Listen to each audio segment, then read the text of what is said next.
യുവത്വം ലഹരിയിൽ പൊലിക്കാനുള്ളതല്ല എന്ന തലക്കെട്ടോടെയായിരുന്നു ക്യാമ്പയിൻ സംഘടിപ്പിച്ചത്. സമാപന സംഗമം പൊന്നാനി നഗരസഭാ ചെയർപേഴ്സൺ സുധ ഉദ്ഘാടനം ചെയ്തു.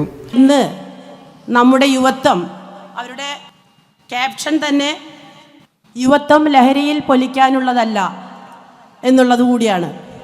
ഇന്ന് നമ്മുടെ തലമുറ യുവത്വം ഏറെ അടിമപ്പെട്ടു പോകുന്നത്, ലഹരിക്ക് അടിമപ്പെടുക എന്നുള്ളത് നമുക്കൊക്കെ അറിയാവുന്ന കാര്യമാണ്.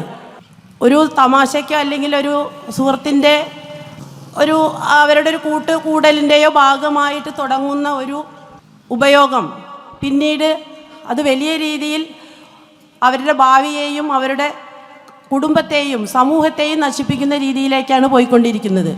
അഷറഫ് കൂട്ടായ്മ സംസ്ഥാന അധ്യക്ഷൻ അഷറഫ് മവൽ കാസർകോട് അധ്യക്ഷനായി.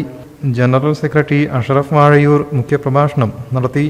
സ്ഥാപക നേതാവ് അഷറഫ് വലിയാട്ട് ലഹരി വിരുദ്ധ പ്രതിജ്ഞ ചൊല്ലിക്കൊടുത്തു. നാടിനെയും സമൂഹത്തെയും കാർന്നു തിന്നുന്ന ലഹരി എന്ന മഹാവിപത്തിനെ സന്ധിയില്ലാതെ സമരം പ്രഖ്യാപിക്കുകയാണ്. കേരള മദ്യനിരോധന സമിതി അംഗം സിദ്ദിഖ് ഐലക്കാട്, അഷറഫ് മനഴിക്കൽ, IP അഷറഫ്, അഷറഫ് പട്ടാളം, എക്സൈസ് ഓഫീസർ ബാലു, ബിജു, അഷറഫ് കക്കാട്, മുൻ ഡെപ്യൂട്ടി കളക്ടർ PP അഷറഫ് തുടങ്ങിയവർ സംസാരിച്ചു. ക്യാമ്പയിന്റെ ഭാഗമായി കാസർഗോഡ് മുതൽ എറണാകുളം വരെ ലഹരി വിരുദ്ധ ഡിജിറ്റൽ ട്രാക്ക് സന്ദേശയാത്രയും ഡിജിറ്റൽ ഒപ്പ് ശേഖരണവും നടത്തി. ലഹരി വിരുദ്ധ പ്രമേയം മുഖ്യമന്ത്രിക്ക് സമർപ്പിക്കുമെന്നും ഭാരവാഹികൾ പറഞ്ഞു. ജനറൽ കൺവീനർ NK അഷറഫ് സ്വാഗതവും സ്റ്റേറ്റ് ട്രഷറർ അഷറഫ് കന്നിപ്പുര നന്ദിയും പറഞ്ഞു. News desk media vision.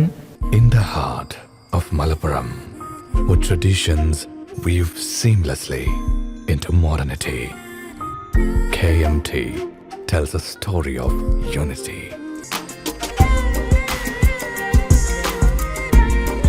Redefining beauty, transforming generation.